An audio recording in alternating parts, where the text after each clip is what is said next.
Ante todo, creemos que hay tres elementos que han venido determinando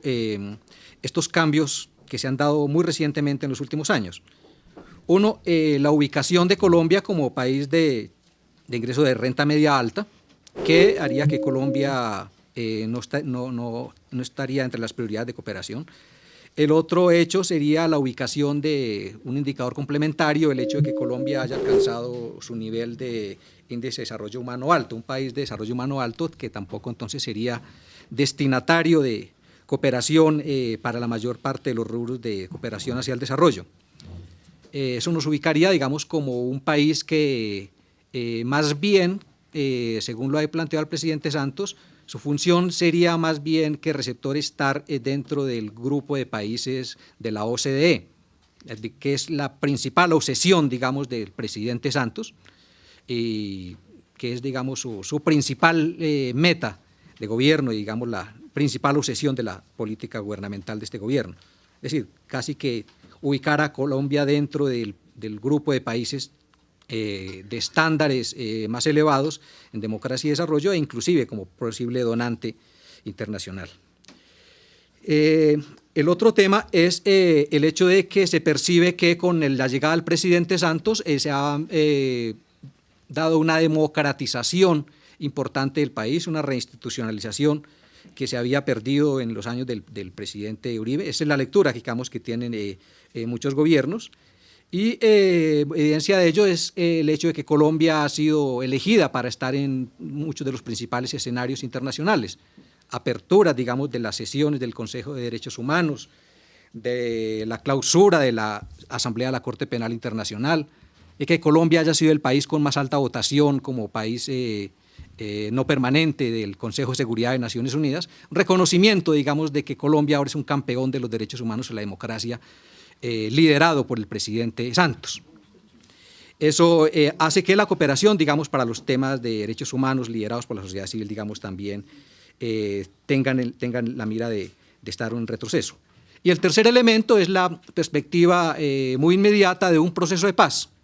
Es decir, a pesar, digamos, de los indicadores de desarrollo humano y renta media alta, se mantenían, digamos, unos niveles de cooperación dados los niveles de intensidad del conflicto armado, pero entonces la visión es que ahora, digamos, con la terminación del conflicto armado, pues habría más razones, digamos, para que Colombia deje de salir de las prioridades de la cooperación. Aquí hay que distinguir con mucha claridad la distinción que Johan Galtung hacía sobre paz negativa y paz positiva. Que lo que se está negociando son las condiciones de la paz negativa, es decir, el silenciamiento de fusiles, pero la construcción de la paz, como la superación de los conflictos sociales y económicos que inclusive han alimentado y le han dado permanencia y sustento al conflicto, estarían para una fase posterior en la que es incierta, digamos, la posibilidad del Estado también de poder adelantarlo. Y digo incierta porque a pesar de todos estos elementos, digamos, de ser un país de renta media alta y alto desarrollo humano, digamos, y un presidente que tiene un discurso favorable a la institucionalización y a la democracia, hay elementos que permanecen, que demuestran incapacidad para superar los graves conflictos de la sociedad colombiana más allá de llegar a un acuerdo con la insurgencia.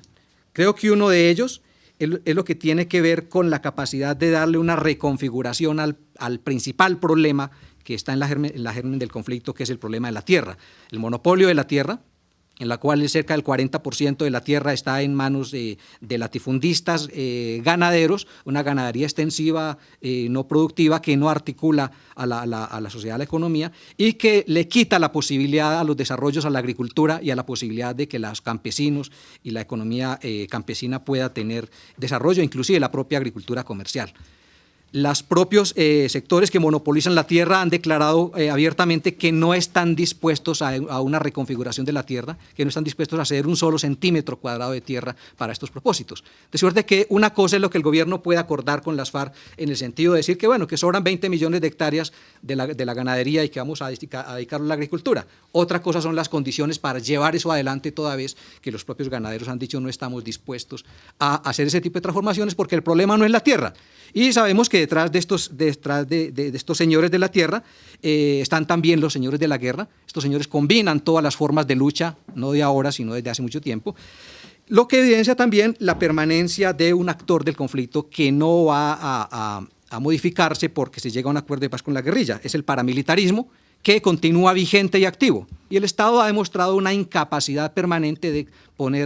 poder liquidar el paramilitarismo, no solamente en sus estructuras militares, sino también en sus estructuras económicas, porque dominan amplios renglones de la economía, pero también su proyección en la política. Proyección en la política que ha llevado a que cerca del 30% del Congreso, en las últimas elecciones, fue conformado por delegados de partidos influenciados o familiares de personas que tienen alianzas con los grupos paramilitares. Es decir, si uno puede decir que un país cuyo Congreso, un 30% de los congresistas fueron elegidos por vínculos con paramilitares, creo que es un concepto de democracia demasiado empobrecido y un concepto de democracia, digamos, que no tiene pocas perspectivas, digamos, de solucionar los problemas de la población. Aparte de eso, las realidades que ha generado el conflicto permanecen sin solución. Tenemos 5 millones de personas desplazadas y después de 6 años de los autos de la Corte Constitucional que declaraban que el estado de abandono y de carencia de derechos configuraba un estado de cosas constitucional, los autos repetidos de la Corte Constitucional siguen manifestando que el Estado no ha cumplido la labor de integración social y de garantía de derechos a la población desplazada, y eso, después de muchos años, digamos, de esta declaración de la Corte Constitucional, ese incumplimiento se ha manifestado. Para no hablar del tema de la impunidad, en el que solamente en los últimos 5 años, en los últimos años de gobierno del presidente Uribe, se produjeron cerca de 5.000 ejecuciones extrajudiciales por miembros de la fuerza pública. Tenemos una situación absolutamente grave de desaparición forzada, en el que cerca de 8.700 personas están desaparecidas forzadamente por razones políticas, y frente a tanto las ejecuciones extrajudiciales como desapariciones forzadas, no hay altos responsables por estos crímenes que estén en la cárcel y mucho menos que estén siendo juzgados e investigados por eso. No hay un solo general, no hay un solo comandante de brigada, no hay un solo comandante de división, no hay ningún comandante de las fuerzas militares que esté siendo investigado por esto. Por el contrario, lo que tenemos es que los altos mandos militares han tenido una capacidad tal de influenciar la política que han logrado cambiar la Constitución recientemente, han reformado la Constitución para que las violaciones de derechos humanos perpetradas por militares no puedan ser investigados por el sistema de justicia civil y sean investigados por los propios militares. Obviamente lo que sabemos es que en la tradición de la justicia penal militar todas esas investigaciones terminan en absoluciones. Una democracia donde las violaciones de derechos humanos que sufran los ciudadanos no pueden ser investigados por un sistema imparcial en la justicia civil, creo que poco de democracia tiene, pero esa es la realidad hoy que la Unión Europea, digamos, debiera tener también en cuenta. No solamente el discurso del presidente Santos, que es un discurso moderno, decente, innovador, sino, digamos, unas realidades que no se transforman y que continúan creando graves situaciones humanitarias de desplazamiento de cerca de 180.000 personas anualmente. El año pasado, cada 5 días, un defensor de derechos humanos fue asesinado, lo que significa un aumento de más del 49% con respecto al año 2011, y es una realidad, digamos, de crisis humanitaria que debiera ser atendida y estar dentro de las prioridades de la Unión Europea, que no debiera sustentar, digamos, sus decisiones de retiro de la cooperación simplemente en las declaraciones oficiales del gobierno sobre la mejoría de la situación. Si efectivamente somos un país de renta media alta y un país de desarrollo humano alto, creo que eso no basta, creo que hay que ver internamente lo que pasa en la sociedad. Efectivamente somos un país de desarrollo humano alto, pero simultáneamente somos un país que tiene unos niveles de desnutrición que duplican la media de desnutrición en toda la región, en América Latina, el 12% de nutrición, cosa que causa la muerte de cerca de 5.000 niños al año. En el índice de desarrollo humano estamos ubicados en el puesto 12 en América Latina, muy por debajo de Venezuela, Argentina, Uruguay, Chile, Cuba, ¿sí? Solamente superamos a países como Salvador, Bolivia, Guatemala, países empobrecidos. Y esa situación, digamos, demuestra que ese desarrollo humano y esa renta media está muy inequitativamente distribuida en la sociedad colombiana. Efectivamente, el propio Banco Mundial dice que, a pesar de que tenemos un desarrollo humano alto, somos el 7º país con mayor nivel de desigualdad en el mundo, con niveles de desigualdad similares a los de Angola, a los de Haití. Y esos niveles de desigualdad implican que la alineación a la cooperación del desarrollo no puede hacerse solamente sobre los balances y los diagnósticos oficiales, no solamente sobre los balances gubernamentales, sino que la alineación de la cooperación al desarrollo debería estar también atendiendo a la situación de la sociedad colombiana, que es una situación de profunda exclusión, de profunda marginación y de unas desigualdades sociales absolutamente insostenibles. Aparte de eso, la economía colombiana se ha visto sometida a un proceso de deformación muy grande, no solamente producto del conflicto armado, por el despojo que ha implicado el conflicto armado, sino también esta deformación ha sido llevado mucho más allá con los tratados de liberación comercial, con los tratados de libre comercio. Y eso ha hecho que la economía colombiana hoy sea una economía absolutamente reprimarizada, una economía que quebró la industria. Los últimos indicadores muestran que la industria, digamos, va en franco retroceso, la agricultura ni se diga. Ustedes acaban de ver un paro de cerca de 15 días de los principales productores agrícolas, que son los cafeteros. Hoy los cafeteros están en la absoluta ruina. El principal producto agrícola está absolutamente en la quiebra y eso mismo sucede con los productores de trigo, de papa, de arroz, de algodón. La ruina del campo es expresión de esa deformación que el conflicto armado y los tratados de libre comercio le han imprimido a la economía colombiana. Y creo que esa deformación de la economía no está siendo tenida en cuenta a la hora de delinear las políticas de cooperación. Aparte de eso, se anuncia que la supresión del conflicto armado por la vía negociada va a generar una situación económica en la cual la economía podrá crecer entre un 2 y un 3% del Producto Interno Bruto anual. Es decir, la supresión de los factores que generan el conflicto armado en el campo va a generar ese crecimiento del 2-3% y uno se pregunta, bueno, si eso va a beneficiar a la población colombiana. Supuestamente la lectura de quienes direccionan la política de cooperación es que eso sería un dividendo importante para que el país pueda enfrentar sus problemas de pobreza. El problema es que con una economía tan concentrada y una economía básicamente direccionada hacia las exportaciones y una economía dominada por las transnacionales básicamente de los sectores minero y petrolero, que poco redistribuyen y poco integran a la economía al grueso de la población, ese dividendo de la paz, ese dividendo del crecimiento económico va a ser apropiado por las transnacionales que son las que han monopolizado esa primarización de la economía y una gran parte de esas transnacionales son transnacionales europeas. De suerte que el dividendo de la paz no lo verán los colombianos de a pie. El dividendo de la paz será un dividendo que será apropiado básicamente por las transnacionales, facilitado básicamente por estos tratados de libre comercio que arruinan el campo, que arruinan la agricultura, que arruinan la industria. Y estamos viendo ya efectos grandes de eso. La gran cantidad de inversiones que han entrado hacia la minería, al petróleo, están generando ya un problema de revaluación muy grande que tienen arruinados los exportadores. Parte de la crisis cafetera es eso. La revaluación del dólar ha generado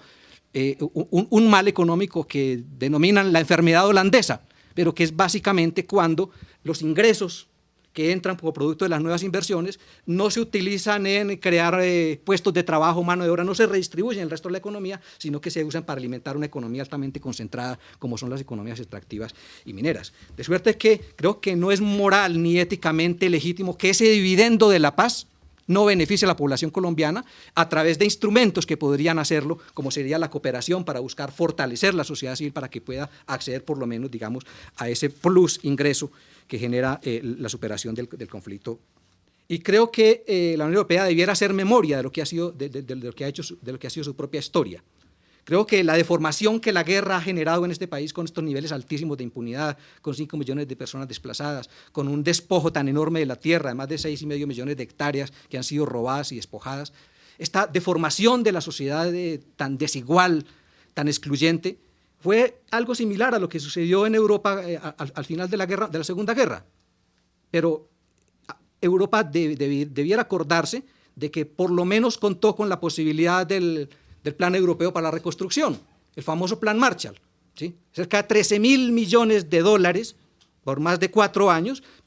fueron el instrumento a través del cual se logró, digamos, no solamente cohesionar la Unión Europea, sino también ponerla en el sendero del crecimiento e inclusive sentar las bases para la consolidación de la Unión Europea. Yo creo que aquí habría que pensar también que en esta situación de guerra que ha deformado la economía, que ha deformado la sociedad, a favor de las transnacionales de los propios países europeos,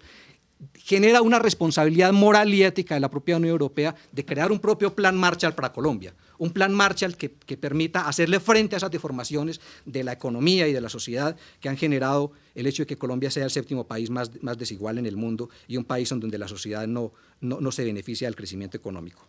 Yo planteo algunos retos, digamos, de lo que eso debiera tener. En primer lugar,